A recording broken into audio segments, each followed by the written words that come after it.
الحمد لله الحمد لله الذي هدانا لهذا وما كنا لنهتدي لولا أن هدانا الله.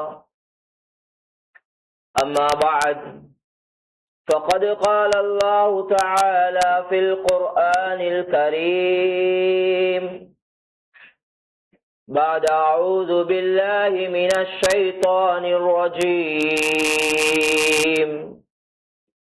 بسم الله الرحمن الرحيم.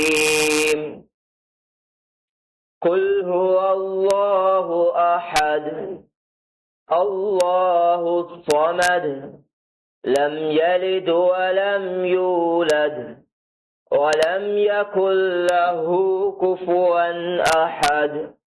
صدق الله العظيم. وقال نبينا صلى الله عليه وسلم: الكيس من دان نفسه وعمل لما بعد الموت، والآجز من أتبع نفسه هواها وتمنى على الله، أو كما قال عليه الصلاة والسلام. رواه الترمذي. உலகத்தை படைத்து பரிபாலித்துக் கொண்டிருக்கும் ஏகவல்ல அல்லாஹுவை முதலில் புகழுகின்றேன். அல்ஹம்துலில்லாஹ் அல்ஹம்துலில்லாஹ். சலாத்தும் சலாமும் என்றென்றும் கண்மணி திருத்தூதர் முஹம்மது ஸல்லல்லாஹு அலைஹி வஸல்லம் அவர்களின் மீதும், அன்னலாரின் குடும்பத்தினர்கள், சஹாபாக்கள், தாபிஊன்கள், தபுத் தாபிஈன்கள், இமாம்கள், உலமாக்கள், கியாமம் வரை வர இருக்கக்கூடிய முஃமினான முஸ்லிமான ஆண்கள் பெண்கள் அனைவரும் மீது ஒன்றாவதா என்று பிரார்த்தனை செய்தவனாக, இந்த உலகத்தில் எந்த முறையில் வாழுமாறு அல்லாஹ் சுப்ஹானஹு வ தஆலா கட்டளையிட்டிருக்கின்றானோ, ஹஜ்ரத் ஸல்லல்லாஹு அலைஹி வஸல்லம் அவர்கள் வாழ்ந்து காட்டினார்களோ, எந்த வாழ்க்கையை வாழ்ந்தால் அல்லாஹ்வுடைய திருப்தி கிடைக்குமோ, உயர்தரமான சொர்க்கம் கிடைக்குமோ, அப்படியாப்பட்ட சீதேவியான நல்லடியார்களுடைய வாழ்க்கையை எடுத்து நடக்குமாறும், எந்த வாழ்க்கையை வாழ வேண்டாம் என்று அல்லாஹ் கூறியுள்ளானோ, ஹஜ்ரத் ஸல்லல்லாஹு அலைஹி வஸல்லம் அவர்கள் வெறுத்து வாழ்ந்தார்களோ, எந்த வாழ்க்கையை வாழ்ந்தால் நிரந்தர நரகத்துக்கு தள்ளப்படுவோமோ, அப்படியாப்பட்ட இழிவான கேவலமான வாழ்க்கையிலிருந்து முற்றுமுழுதாக தவிர்ந்து விலகி வாழுமாறு முதலில் எனக்கும் அப்பால் உங்களுக்கும் தக்வாவை கொண்டு நசீஹத்தும் வசியத்தும் செய்து கொள்கின்றேன். மேலான கண்ணியத்துக்குரிய அல்லாஹ்வின் நல்லடியார்களே, இறை நேசர்களே, இன்றைய குத்துபாவில் நான் பேசலாம் என்று விரும்பக்கூடிய தலைப்பு, இஸ்லாம் எவ்வாறான ஒரு கணவன் மனைவி உறவை எதிர்பார்க்கிறது, ஒரு குடும்ப உறவை எவ்வாறு எதிர்பார்க்கிறது. அல்லாஹ் இந்த உலகத்தில் படைத்த உறவுகளில் மிகவும் ஆச்சரியமான, மிகவும் கண்ணியமான, சுவிசேஷி பதீமக், ஆச்சரியமான ஒரு உறவு தான் குடும்ப உறவு என்றது. ஒவ்வொரு மனிதனுக்கும் குடும்பம் தேவை. அல்லாஹ் தனித்து வாழ்றதை விரும்புகிறான் இல்லை. தனியாக வாழணும், தனியாக இருக்கணும், நான் தனிமையை தான் விரும்புகிறேன் என்றதொன்று இஸ்லாம் அறிமுகப்படுத்துறது இல்ல. இஸ்லாம் குடும்ப உறவை, குடும்பத்தோட சேர்ந்து வாழ்றதை, குடும்பம் என்ற ஒன்றை அறிமுகப்படுத்தி அதுல சந்தோஷமான வாழ்றதை எதிர்பார்க்கிறான். அல்லாஹ் மனிதன் கவலையில வாழணும், மனிதன் துன்பத்தில் இருக்கணும், மனிதன் சோகத்தில் இருக்கணும், හැමදාම දුකේ තමයි ජීවත් වෙන්න ඕනේ, එයා හැමදාම මංගල විතරයි හිතන්න ඕනේ කියන දෙයක් அல்லாஹ் பலாபுரத்து என்ன அல்லாஹ் எதிர்பார்க்கிறது இல்ல. அல்லாஹ் அந்த உறவுகள்ல, அந்த குடும்ப உறவுகளே மிக ஆச்சரியமான உறவு தான் இந்த கணவன் மனைவி உறவென்றது. அல்லாஹ் இந்த உலகத்தை படைச்சுடனே உறவுகளை படைக்கிறான். இந்த உலகத்துல அறிமுகப்படுத்தின முதலான உறவு உம்மா மகன், உம்மா மகள் உறவல்ல, கணவன் மனைவி உறவைத்தான் உலகத்தில் அல்லாஹ் முதலாக அறிமுகப்படுத்துகிறான். ලෝකේ ඇරයුම් කරපු පළවෙනි බැඳීමම විවාහ ජීවිතය ස්වාමි පුරුෂයා භාර්යාව කියන බැඳීමයි. இந்த உறவு சீரானதாக நல்லதாக அல்லாஹ் விரும்புற மாதிரி இருந்தா எங்கட ஜெனரேஷன் எங்கட சந்ததி உலக சமுதாயம் நல்லதாக இருக்கும். இதுக்கு சொசைட்டி வச்சு இதுக்கு அசோசியேஷன் வச்சு அரசங்கல்பே மேசங்கல்பே அரக்க மேக்க கீழே முனவாத்தோன எந்த அமைப்பும் தேவையில்லை. ஒரு குடும்ப உறவு சரியானதாக இருந்தா கணவன் மனைவி சரியா தீன் பிரகாரம் வாழுவாங்க என்றா வார ஜெனரேஷன் சீரானதாக இருக்கும், நல்லதாக இருக்கும். அந்த குடும்ப உறவு சீர்கெட்டு வைத்துட்டா அந்த குடும்ப உறவு அந்த கணவன் மனைவி மோசமான முறையில தவறான முறையில வாழ தொடங்குவாங்கண்டா சொசைட்டியே கெட்டு போகும். அந்த சமுதாயம் சீர் கெட்டு வைத்திடும். ஆயனால் அந்த குடும்ப உறவை இஸ்லாம் மிக கண்ணியமான முறையில் வாழுமாறு வலியுறுத்துகிறது. திருமண வாழ்க்கை என்றது முதலாவது விளங்கோனும் அது ஒரு அமல், இபாதா. தொழுகிறோம், குர்ஆன் ஓதுறோம், ஜிக்ர் செய்கிறோம், ஸலவாத் சொல்லுறோம், சதகா கொடுக்கிறோம். இதே போல திருமண வாழ்க்கை என்றது ஒரு இபாதத். இந்த இபாதத்துக்கு நன்மை கிடைக்கும். இந்த இபாதத் நல்லா இருக்கும் வரை நன்மை எழுதப்பட்டு கொண்டே இருக்கும். அதே போல இது ஒரு அமானிதம். ஜுமாக்கு வாரதெல்லாம் ஆண்கள். ஆண்களாகிய நாங்க விளங்கோனும் எங்களை நம்பி வார பெண் ஒரு அமானிதம். அவள் எங்கட உம்மட வேலை செய்யற வேலைக்காரி அல்ல, எங்கட வாப்பட வேலை செய்யற வேலைக்காரி அல்ல. எங்கட உம்மோட நல்ல முறையில நடக்கிறது அவள்ட நன்மை சேர்ந்தது. එගලක බයිපෝස් පන්නේලා අනිවාර්ය කරන්න බෑ මගේ අම්මත් එක්ක ඔයා මේ විදිහට තමයි ඇසිරෙන්න ඕනේ කියලා. அத மாதிரி அது ஒரு ஆறுதல். உலகத்தில் அல்லாஹ் உருவாக்கிய முதல் உறவும் திருமண உறவுதான். சொர்க்கம் போனாலும் வாரது அந்த உறவுதான். சொர்க்கம் வரை வர இருக்கக்கூடிய உறவு அது சரியானதாக இருக்கணும். சிலர் யோசிக்கலாம் இதோடையா சொர்க்கத்திலேயும் வாழணும். ஏன்? அந்த உறவுல உள்ள அல்லாஹ் ரசூல் விரும்பின வாழ்க்கைக்குள்ள இல்ல. அதனால் அந்த உறவு அவங்களுக்கு டென்ஷனாக மாறி, அந்த உறவு சோதனையாக மாறி, அந்த உறவு நிம்மதியற்றதாக மாறி டிப்ரெஷனாக மாறி. அவர் வீட்டுக்கு கொடுக்கறதை விட வெளியே நேரம் கொடுக்கக்கூடியவரா மாறிட்டாரே, வீட்டுக்கு போனாலே பிரச்சனை வருது. ஏன்? அல்லாஹ் ரசூல் விரும்புற அந்த அமைப்பு அதுக்குள்ள அமர்ந்து இல்ல. அத மாதிரி தான் இந்த குடும்ப உறவென்றது அல்லாஹ்ட அத்தாட்சியல். அல்லாஹ் இந்த உலகத்துல உருவாக்கின அத்தாட்சியல் ஒரு அத்தாட்சி. அல்லாஹ்வே குர்ஆன்ல சொல்றான், வமின் ஆயாத்திஹி அன் خلق لكم من انفسكم ازواجا, உங்கள இருந்தே உருவாக்கின அந்த ஜோடிகள் அது அல்லாஹ்ட அத்தாட்சியலில் நின்றும் ஒன்றாகும். நல்லா உண்டை ஞாபகம் வச்சுக்கோங்க. ஹபில்து நிகாஹா என்று சொல்ல அந்த வார்த்தைக்கு தானே மஜ்மால அந்த வார்த்தை சொல்ல கிடைக்கிறது ரப்புட நாட்டம். இப்ப முடிச்ச போறோம், நான் எனக்கு இவங்க பொண்ணு பார்த்தாங்க, இவங்க முடிச்சுதான் நான் இப்படி வாழ்ந்திப்பேன், அவங்க முடிச்சுதான் நான் அப்படி வாழ்ந்திப்பேன். இது அல்லாஹ்ட நாட்டத்துக்கு மாற்றமான ஒரு பேச்சு. அல்லாஹ் இந்த பெண்மணி அவங்களுக்கு நாடின காரணத்தினால தான் நாங்க கபில்து நிகாஹா என்று சொல்லிக்கிறோம். இன்றைக்கு கேவலம் என்ன தெரியுமா? இன்றைக்கு இன்னொரு விதமான அதிகமானவங்களுக்கு இந்த கபில்து சொல்லி இஸ்லாமிய முறைப்படி திருமண வாழ்க்கையை செய்யணும் என்று தெரியும்.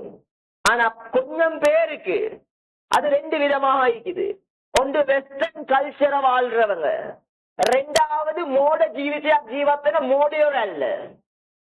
ආගමත් නැහැ, ලෝකෙත් නැති සමාජයක් අපි අතර ඉන්නවා. අයනවල ஒன்றுமில்ல, விளப்பமில்ல. அவங்களும் இந்த கல்யாண வாழ்க்கை என்ற போல நாட்டுல நாங்க ரெஜிஸ்ட்ரேஷன் பண்ணணும். இது நாட்டு சட்டம். கண்டிப்பா ரெஜிஸ்ட்ரேஷன் பண்ணணுமே. எங்கட நாட்டுல ஒரு சட்டம் அது. இல்லாட்டி நீங்க பிள்ளை கிடைக்கும் போது ஹாஸ்பிட்டல் போனா போய் ரெஜிஸ்ட்ரேஷன் ஹாய் லியா 15 කරලා තියනවද නැද්ද? තොරෙන් පැනලා ආපු ජෝඩුවක්ද නැත්නම් නීතියානුකූල විවාහ ජෝඩුවක්ද කියලා බලයි. இப்ப இந்த ரெஜிஸ்ட்ரேஷனோட மட்டும் வாழ்ற ஒரு ஜோது கூட்டமும் இருக்கிறாங்க. அவங்க தெரியா நிக்கா கபில்து செல்லணுமா இல்லையா என்று. ரெஜிஸ்ட்ரேஷனோட வாழ்றாரு, கபில்து செல்லாட்டி இவட நிக்கா கூடாது. ஒரு ஆறாமான வாழ்க்கை வாழ்றாரு. இது நிறைய நடக்கிறதுண்டா எங்கட மகள்மார் எங்கட மகன்மார் முஸ்லிம் அல்லாத சமுதாயத்துல யார சரி விரும்புவாங்க. இப்ப வெக்கத்தால கலவுல ரெஜிஸ்ட்ரேஷனை பண்ணி வச்சிடுது. அங்க நிக்கா மஜ்மா நடந்துச்சா இல்ல? நிக்கான்றது பள்ளியிலே செல்லணும் என்று இல்ல, எங்கேயோ அந்த நிக்கா நடக்கணும். மாமட கைய அல்லது வலியிட கைய புடிச்சு அந்த மாப்பிள்ள செல்லணும், உங்களோட மகள வலி செல்லணும், ஏண்ட மகள நான் உங்களுக்கு திருமணம் முடிச்சு தாரேன், ஏண்ட பொறுப்புக்கு கீழுள்ள இவ பாத்திமாவை முடிச்சு தாரேன், அவரும் செல்லணும், நான் இந்த திருமணத்தை ஏற்றுக்கொள்றேன். இஸ்லாத்துல சில விஷயம் ஜோக்குக்கு கூட செல்லலாம். ஒருத்தர் ஜோக்குக்கு ஏண்ட மகள நான் உங்களுக்கு முடிச்சு தாரேன், இவர் கபில்து என்றா அந்த நிக்காவாக கூடிடும். தலாக்கெண்டு சும்மா ஜொலிக்கு பொண்டாட்டியோட அன்பு கூடி நான் உங்களை தலாக் செல்லுறேன், இந்த ஜொலியும் இஸ்லாத்துல இல்ல. அதனால ஷரியத்தை மார்க்கத்தை நாங்க சரியான முறையில படிச்சு விளங்கி வாழக்கூடியவர்களா மாறணும். அதை வெලාති එන්නේ ලෝකේ හැම මගුලක්ම හැම දෙයක්ම දන්නවා මේගොල්ලන්ට. නමුත් ආගම දන්නේ නැහැ. ආගම කියනකොට මේගොල්ලන්ට ආගමනේ ඒක දැනගෙන මොනවද කරන්නේ? අවශ්‍යතාවයට දැනගත්තොත් ඇති. தேவைண்டா விளங்கி கொண்டா போதும், தேவையான அளவு விளங்கி கொண்டா போதும். Like a medicine. மார்க்கம் தான் முதன்மையானது. பிள்ளைகளுக்கு முதன்மையானதாக கொடுக்கப்பட வேண்டியது மார்க்கம். இது கொடுக்காட்சி சோதனை வரும் நிச்சயம், எந்த சந்தேகமும் இல்லை. ஆனால் இந்த திருமண வாழ்க்கை அல்லாஹ்வுடைய அத்தாட்சிகள் நின்றும் மிகப்பெரிய ஒரு அத்தாட்சியாகும். அத மாதிரி உண்மையான உறவுல, கணவன் மனைவி உறவுல அன்பு, பாசம், இரக்கம், லவ், ஆதரய, தனசீம இது எல்லாமே இருக்கும். இது கிடைச்சிட்டா ஒரு மனிதனுக்கு அந்த உறவுல மன அமைதி என்ற பாக்கியம் கிடைக்கும். அல்லாஹ்வே குர்ஆன்ல சொல்லுறான் லிதஸ்குனு. இப்ப கொஞ்சம் நெஞ்சில கை வச்சு கேட்டு பாருங்க, ஏண்ட திருமண வாழ்க்கை என்ன லிதஸ்குனு மன ஆறுதலான வாழ்க்கையா இருக்குதா? ஏண்ட திருமண வாழ்க்கை சந்தோஷமானதாக இருக்குதா? எனக்கு மனைவிய பார்க்கக்கோலே சந்தோஷம் வருதா? எனக்கு மனைவிய பார்க்கக்கோலே நிம்மதியா இருக்குதா? எனக்கு வெளியே சுத்துறதை விட வீட்டுக்கு போறது ராகத்தா இருக்குதா? ஏண்ட மனைவி என்னோட அன்பாக பேசுறாளா? ஏண்ட மனைவி என்னோட அன்பாக பழகுறாளா? ආදරය කරනවද? ආදරෙන් කතා කරනවද? ගෙදරට අනේක මට සතුටුයිද? මේක න පොඩ්ඩක් කල්පනා කරලා බලන්න ඕනේ අපි. அல்லாஹ் குர்ஆன்ல ஒரு விஷயம் சொல்லுறான். நான் இதை ஏன் சொல்லுறேன் என்றா இந்த வசனத்துக்காக வேண்டி சொல்லுறேன். அல்லாஹ் சொல்லுறான் வஜஅல பைனக்கும் மவத்தா வ ரஹ்மா. லவ், அன்பு, ஆதரய போடுறது நாங்க தான். உங்களோட மனைவிட உள்ளத்துல உங்களை பத்தி அன்பு இல்லையா? அல்லாஹ் இன்னும் போட்டில்ல. உங்களோட உள்ளத்துல, அதாவது எங்கட உள்ளத்துல மனைவிய பத்தி அன்பு இல்லையா? அல்லாஹ் இன்னும் போட்டில்ல. ஏன் போட்டில்ல? அல்லாஹ்க்கும் எனக்குமான உறவு சீரில்லை. எனக்கும் ரப்புக்கும் உள்ள உறவு ரிலேஷன்ஷிப் இன்னும் சீரா இல்ல. என்னால ஏதாவது ஒரு தவறு நடக்குது, என்னால ஏதாவது ஒரு பாவம் நடக்குது, அல்லாஹ்க்கு விருப்பம் இல்லாத செயல், වැරදි ක්‍රියාවන් මා විසින් සිදු වෙනවා. இத ஏனென்றா நான் இத பேசுறேன், நாங்க முஸ்லீம்கள்,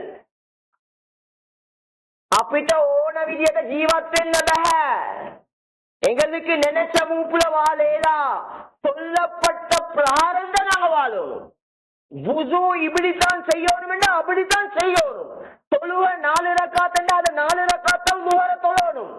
நான் கூடுதலா செய்ய போறேன் 5 ரக்காத் தொழேலா, எனக்கு இப்ப பிஸி என்று 3 ரக்காத் தொழேலா. ஏன்? அல்லாஹ் சொன்ன பிரகாரம் தான் நாங்க வாழ வந்திருக்கிறோம். இந்த அன்பு, இந்த இரக்கம், இது ரப்பினால் போடப்படக்கூடிய ஒன்று. ஆகையினால் நாங்க ரப்போட உள்ள அந்த தொடர்பை சீராக்கி கொள்ளணும். உலகத்தில் எல்லாருக்கும் ஒரு ஆசைக்கு, அதாவது எங்களை எல்லாருக்கும் ஒரு ஆசைக்கு, எங்களை பார்த்து எல்லாரும் நல்லவர் என்று சொல்லணும். மாஷா அல்லாஹ், இவரா நல்ல மனுஷன். இன்றைக்கு நடந்திருக்குது என்னண்டா, பக்கத்தூட்டு பொம்புல செல்லுற மாஷா அல்லாஹ், அடுத்தூட்டு சுலைமான் நானா நல்லவரே, ஆனா பொண்டாட்டி வாப்போ எங்கட மாப்பிள்ளையா, ஒரு மாப்பிள்ள தான் அது. பொண்டாட்டி கிட்ட கெட்ட பேர், அடுத்து விட்டு மைனி கிட்ட நல்ல பேர், அடுத்து விட்டு மாமி கிட்ட நல்ல பேர், அடுத்து விட்டு பொம்பளை கிட்ட நல்ல பேர். இவரு கமே சுந்தரிமாய், கமேல் எல்லாருக்கிட்ட நல்லவர் இவரு. ஆனா இவர் பொண்டாட்டி கிட்ட கெட்டவராக இருந்தா அல்லாஹ் கிட்டையும் கெட்டவன் தான். இதெல்லாம் யாப்பம் வச்சு, இது ஏண்ட சொந்த கருத்து பேசுறேன் இல்ல. நபி ஸல்லல்லாஹு அலைஹி வஸல்லம் இன் ஹுவ இல்லா வஹீ யூஹா, அவங்க பேசினதே வஹி. வஹி என்ற அல்லாஹ்வினால், அல்லாஹ்வுடைய புறத்திலிருந்து வந்ததை தான் நபி அவங்க பேசினார். நபி அவங்க சொல்லுறாங்க, கைருக்கும் கைருக்கும் லி அஹ்லிஹி, உங்கள சிறந்தவர் யாரு தெரியுமா? கிரேட் மேன் හොඳ මනුස්සයා කවුද කියලා දන්නවද? තමන්ගේ භාර්යාව ළඟ හොඳ පුද්ගලයා තමයි හොඳම පුද්ගලයා. உங்களோட மனைவி இடத்துல நல்லவன் தான் அல்லாஹ் இடத்துல நல்லவன். இப்ப யோசிச்சு பாப்போம், ஏண்ட பொண்டாட்டி கிட்ட நான் நல்லவனா, ஏண்ட பொண்டாட்டி கிட்ட நான் கெட்டவனா? கமேக்கே நல்லவரா இந்த வேலில்ல, பொண்டாட்டி கிட்ட நல்லவனா இருக்கணும். இதுல மறுபக்கம் ஒன்று இருக்குது. ஆனா ஜும்ஆல இத விரிவாக பேசலாம். சில நேரத்துக்கு பொண்டாட்டி கெட்டவளாயிருப்பாள், அவள் ஒரு அல்லாஹ்வுடைய தண்டனைக்குள்ளாக்கப்பட்டவளாயிருப்பாள், அல்லாஹ்வுடைய சோதனைக்குள்ளாக்கப்பட்டவளாயிருப்பாள். இவள் கிட்ட போயிட்டு நல்ல பேர் எடுக்கல எங்களுக்கு. அவளுக்கு நாங்க வாழ்நாள் முழுக்க கெட்டவன் தான். ஆனா இத சரியாக பார்க்கணும். அவள் அல்லாஹ்வோட தொடர்பான ஒத்தி, அல்லாஹ்வோட நெருக்கமான ஒத்தி. அப்படியாப்பட்ட ஒரு பெண்ணிடத்துல நான் கெட்டவனாக இருக்கிறேனா நல்லவனா இருக்கிறேனா? அதே போல கண்ணியமானவங்களே, கணவன் மனைவி உறவெண்டும் பொழுது இது ஒரு அமானிதம். என்ன பிரச்சனை நடந்தாலும் அல்லாஹுக்காக வேண்டி கேட்டுக்கொள்றேன். உங்களோட மனைவிட குறை, அதாவது எங்களோட மனைவிட குறை எங்களுக்கு வெளியே சொல்லுற உரிமை எங்களுக்கு கிடையாது. ගෙදර ආරවුලක් ඇති වෙන්න පුළුවන්, ප්‍රශ්නයක් හටගන්න පුළුවන්. භාර්යාව ළඟ ඇති වැරදි ක්‍රියාවන් අපිට එළිය කියන්න බෑ, வெளியே யாருக்கும் சொல்லேலா. அவளோட குறைகளை இது என்னண்டா, ஒரு குடும்பத்துல சின்ன பிரச்சனை வந்த உடனே இவர் ஊருக்கே சொல்லி திரிகிறாரு, ஏண்ட மனைவி விடியானவள், ஏண்ட மனைவி அப்படி. சிலவங்க எக்ஸ்ட்ரீம் லெவலுக்கு போயிட்டு கள்ள மாப்புல வேற சாட்டுது. அல்லாஹ் பாதுகாக்கணும். இட்டு கெட்டாக இருந்தால் இது அந்த பெண்மணி மன்னிக்காத வரை அல்லாஹ் மன்னிக்க மாட்டான். இட்டு கெட்டது என்று லேஸ் அல்ல. எங்களுக்கு சூடாகிட்டு நாங்க சூடாகிட்டோம், நாங்க நினைக்காம சொல்லிட்டோம், இது கெடம் இல்ல. நாங்க நாவ பேணணும். அதனால் தான் அல்லாஹ் குர்ஆன்ல சொல்றான், எப்படி என்றா, ஹுன்ன லிபாசுல் லக்கும் வ அன்தும் லிபாசுல் லஹுன்ன, அவங்க உங்களோட ஆடை, நீங்க அவங்களோட ஆடை.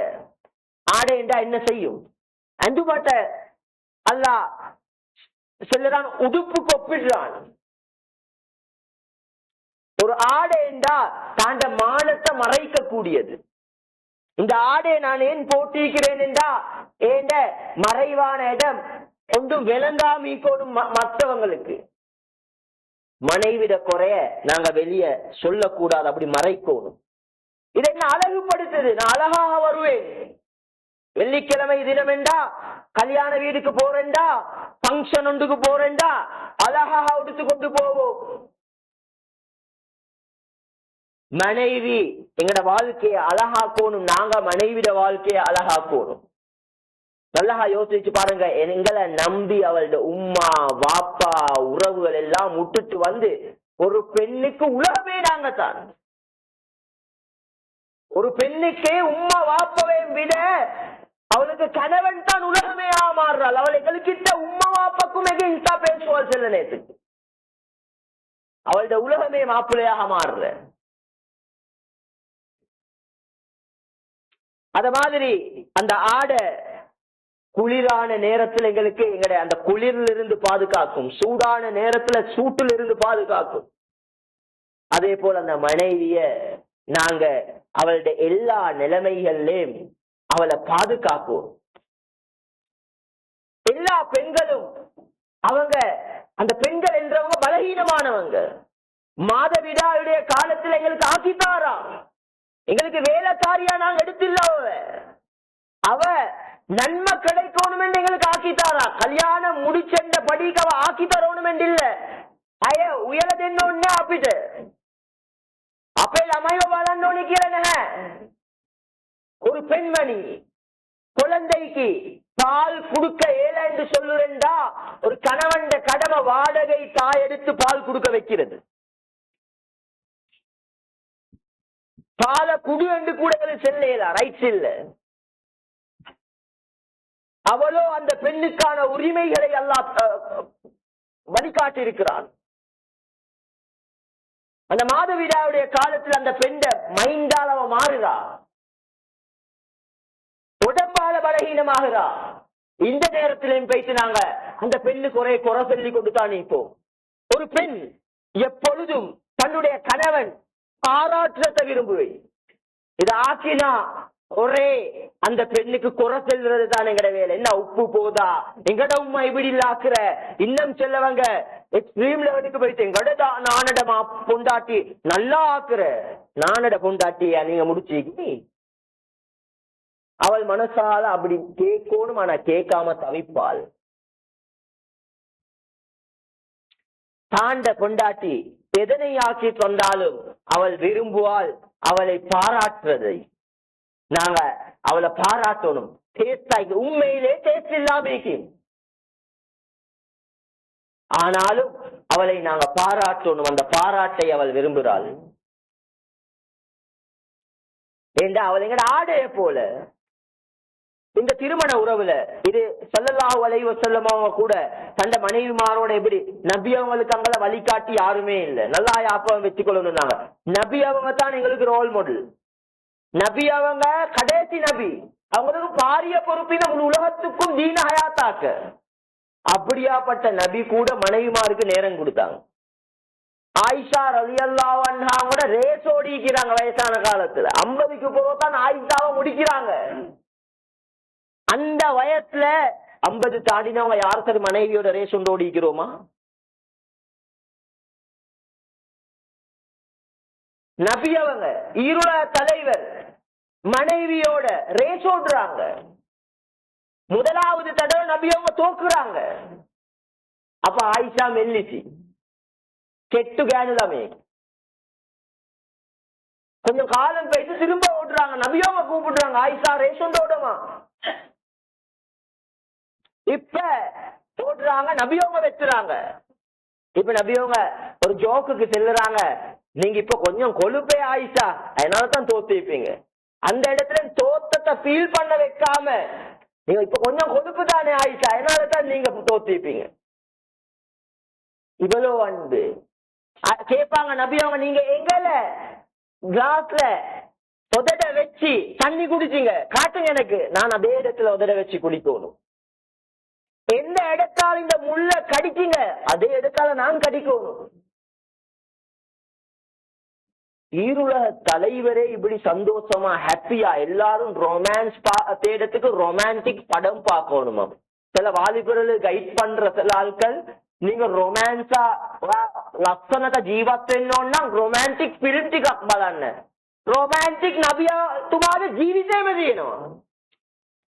நபியாவோட வாழ்க்கையில ரொமான்ஸ் இருக்குது. கிஃப்ட் கொடுத்தாங்க. எந்த அளவுக்கு என்றா ஆயிஷா ரலியல்லாஹு அன்ஹாக்கும் நபி அவங்களுக்கும் வயசு வித்தியாசம். ஒரு தடவை நபி அவங்க போறாங்க வீட்டுக்கு. ஆயிஷா அம்மையார் போனிக்க ஒன்றை வச்சு கொண்டு கூட்டாளிமாரோட விளையாடி கொண்டிருக்கிறாங்க. நபி அவங்க பேசாம விளையாட விட்டாங்க. இப்ப கொஞ்சம் எங்கட லைஃப் அதோட மேட்ச் பண்ணி பாருங்க. நாங்க எப்படி வாழ்றோம், எங்கட வாழ்க்கை எப்படி போகுது. மனைமாட ஃப்ரீடத்தை பத்தி யோசிக்கிறோமா, ரெஸ்ட பத்தி யோசிக்கிறோமா? நபி அவங்க லைஃப்ல ப்ராப்ளம், ஆகப்பெரிய ப்ராப்ளம் என்னென்றே தெரியாத நேரம் என்ன, ஜிப்ரீல் அலைஹிஸ்ஸலாம் வானலோகத்திலிருந்து வந்து இறங்கின நேரம் பயந்து கொண்டு ஓடி வந்தது எங்க? வீட்டுக்கு, மனைவி கிட்ட. ஆறுதல் தேடின யாருக்கிட்ட? மனைவி கிட்ட. ஏன்? அந்த உறவுல கண்ணியம் நல்லது. இது ஒருத்தருக்கு ஒருத்தர் கண்ணியப்படுத்திக் கொள்ளணும், அன்பாக பேச. இது அன்பை வெளிப்படுத்துறதே இல்லை. நபி அவங்க மனைவிக்கு தீத்தி விட்டுக்கிறாங்க. நாங்க வயசாவினா புள்ளைகள முன்னுக்கு தீத்த வைக்கப்பட்டுரும். කතා කවන්න ඕනේ, ආදරයෙන් කතා කරන්න ඕනේ, ආදරය ප්‍රකාශය කරන්න ඕනේ. இது நாங்க பக்கத்து வீட்டுல ஒரு பொம்பளை உடுத்துக்கொண்டு நல்லா இருக்குதே, எங்கட பொண்டாட்டி ஒரு நாளும் நல்லா இருக்குதுன்னு சொல்றது இல்லை. பக்கத்து வீட்டுல ஒரு ஆணவம் வந்தா அந்த பொம்பளைய கண்ட உடனே உங்களோட பருப்பு நல்லா இருந்துச்சு, பொண்டாட்டிக்கு ஒரு நாளும் இவன் சொல்றது இல்லை. கண்ணியமானவங்க, இந்த பக்கத்து வீட்டுல பாராட்டுறத விட்டுட்டு சொந்த வீட்டுல பாராட்டுறது உருவாக்கப்படணும். அன்பை ஷேயா பண்ணணும். நபி அவங்க சொன்னாங்க, உங்களுக்கு உள்ளத்துல அன்பீக்க, அந்த அன்பை நீங்க சொல்லுங்க. ආදරේ හිත තුළ හංගගෙන ඉන්න දෙයක් නෙමෙයි, භාර්යාවට කියන්න ඕනේ. நான் உங்களை விரும்புறேன் தங்கம். நபி அவங்க மனைவிக்கு செல்ல பேர் வச்சு கூப்பிட்டாங்க. ஹுமைரா, செக்க சிவந்தவளே, மை ரெட் ரோஸ், ரத்து ரோசமல. நபி அவங்க கூப்பிட்டது யாரும் இல்ல. நாங்க எங்கட மனைவிக்கு செல்ல பேர் வச்சு கூப்பிடுறோமா? இதுகள் வாழ்க்கையில் வர வேண்டும். இன்னொரு பகுதியை பேசிட்டு முடிச்சு கொள்றேன். இன்னைக்கு லீவ் நாளாக இருக்கிறதுனால நான் ஒரு 5 நிமிஷம் கூட எடுப்பேன். யாரும் ஒன்று நினைக்கவானம், லீவ் நாள் சுட்டும் 5 நிமிஷம் கூட எடுப்பேன். இது முக்கியமான பகுதி ஒன்று பேசவாரு. இதை நல்லா ஞாபகம் வச்சுக்கோங்க.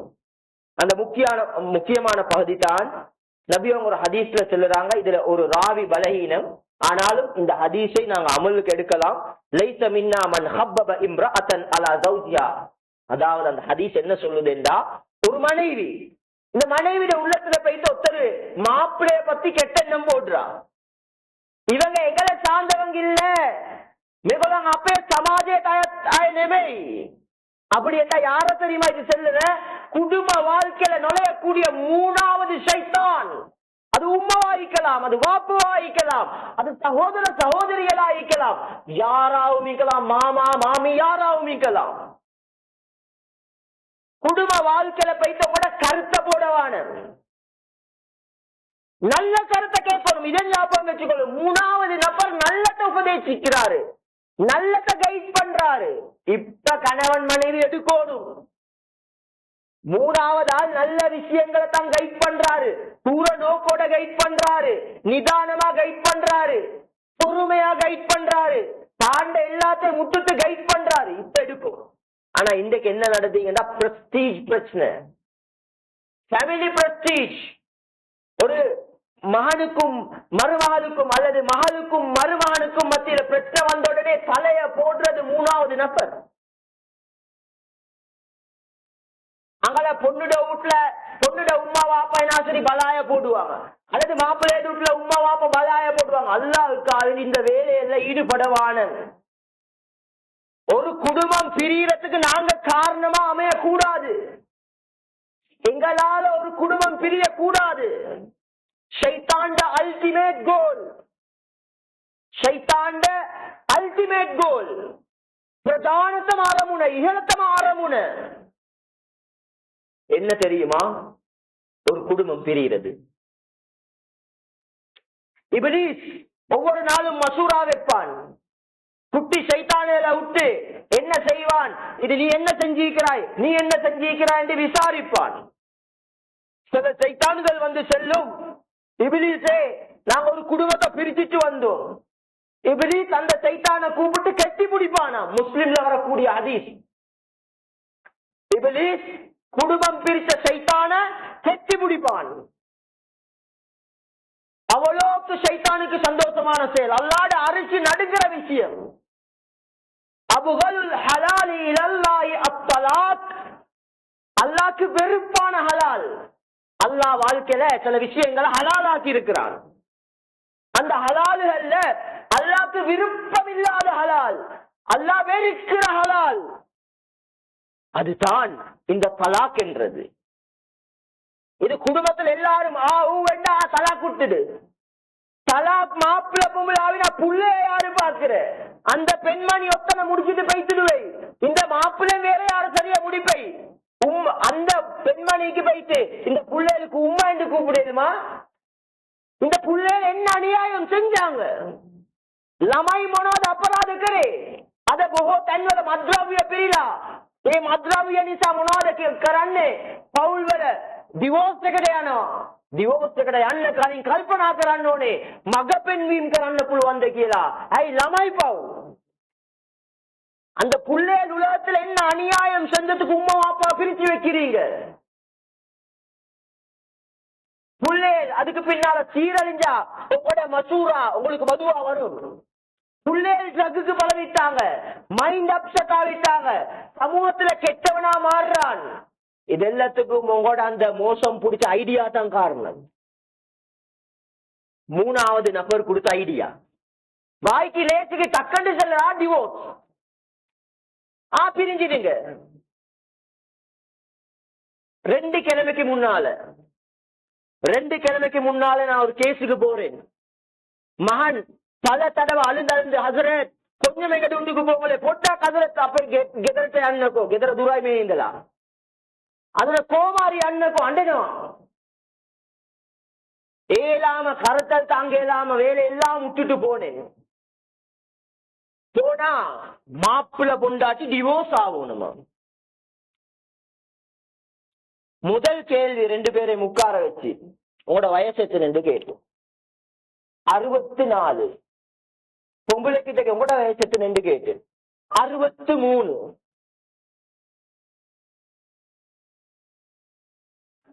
என்ன டிவோர்ஸ் காரணம்?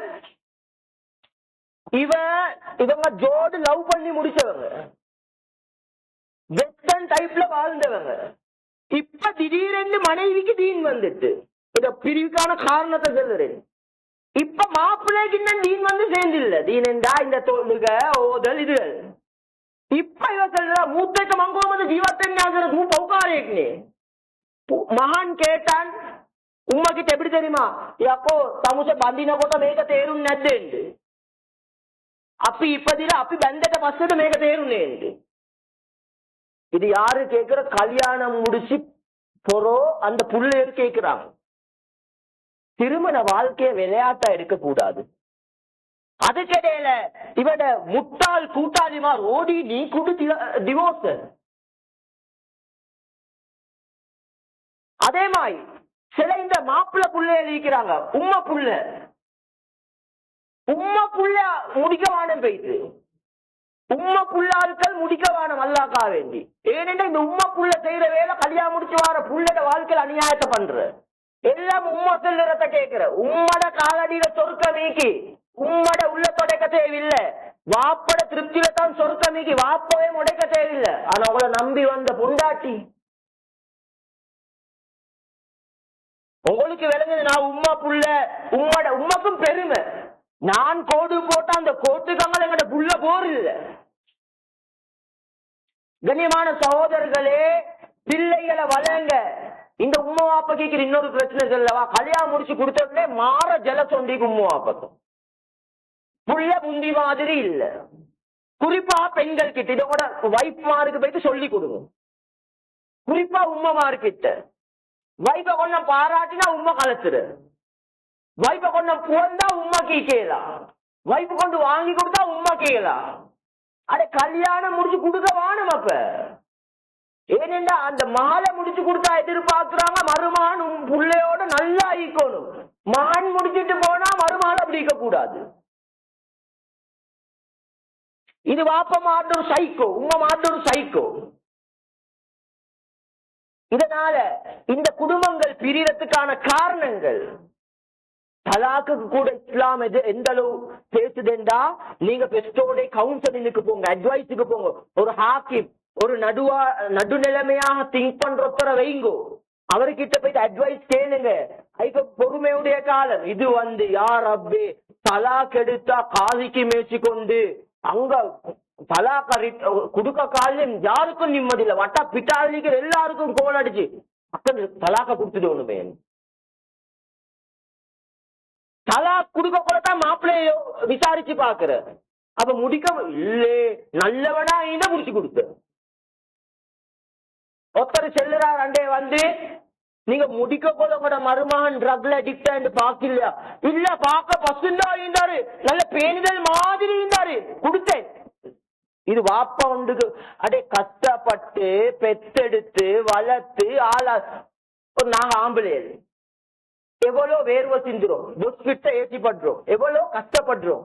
இப்படி எல்லாம் கஷ்டப்பட்டுட்டு மகளை கல்யாணம் முடிச்சு கொடுக்க விசாரிக்கலன்றது ஒரு வாப்பக்கு அழகா லட்சண. இத තාත්ත කෙනෙක් උඩ තාත්ත කියලා කියන්න පුළුවන්ද? තාත්ත කෙනෙක් බඩුවක් ගන්නකොටම යාර අබ්බේ இந்த பொம்பளையோட கடைக்கு போனா ஷாப்பிங் போனா அந்த அளவுக்கு கூட பாக்குறாங்க இல்ல புள்ளைய கல்யாணம் முடிச்சு கொடுக்குறது. அப்ப இந்த திருமண வாழ்க்கை அழகாக இருக்கணும் என்றா சில முக்கியமான பாயிண்ட்களுக்கு அதுல சொல்லிட்டு முடிச்சு கொள்றேன். அல்லாஹ்வோட உள்ள ரிலேஷன்ஷிப் சீராகணும். இது அல்லாஹ்வுடைய நாட்டம் என்றதை நாங்க நம்பணும். இந்த திருமண வாழ்க்கை ரப்புடைய நாட்டம். அல்லாஹ் எங்களுக்கு சாய்ஸ் பண்ணி தந்தது. அடுத்த அன்பை வெளிப்படுத்தணும், விட்டு கொடுக்கணும். குடும்ப வாழ்க்கையில ஒருத்தருக்கு ஒருத்தர் நான் சண்டை பிடிச்சா நீயும் சண்டை பிடி, நீ சண்டை பிடிச்சா நானும் சண்டை பிடி, நீ சூடுறாயா நானும் சீடுறேன். அடுத்த ஆம்பளையர் கிட்டிக்கிற தவறு என்ன தெரியுமா? எப்பொழுதும் பொண்டாட்டி மாட்ட உம்மா அப்பா நாங்க மதிக்கிறோம் இல்லை. அதே உம்மா வாப்பா ஏத உம்மா வாப்பா எப்படி கண்ணியப்படுத்துறோமோ பொண்டாட்டி உம்மா வாப்பா நாங்க கண்ணியப்படுத்தணும். ஏத சகோதர சகோதரி எப்படி மதிக்கிறோமோ பொண்டாட்டிட சகோதர சகோதரியை நாங்க மதிக்கணும். இந்த விஷயங்கள் மன்னிப்பு, சேர்ந்து தொழுகிறது, சுண்ணத்தான தொழுகையில சேர்ந்து தொழுங்க. ஒன்றுக்கு சகன்ல சாப்பிடுங்க, வேற சாப்பிடுவான ஒன்றுக்கு சாப்பிட்டு அவக்கும் தீட்டுங்க. நல்ல விஷயங்களை பேசுங்க, ஷேர் பண்ணுங்க, அன்பை வெளிப்படுத்துங்க.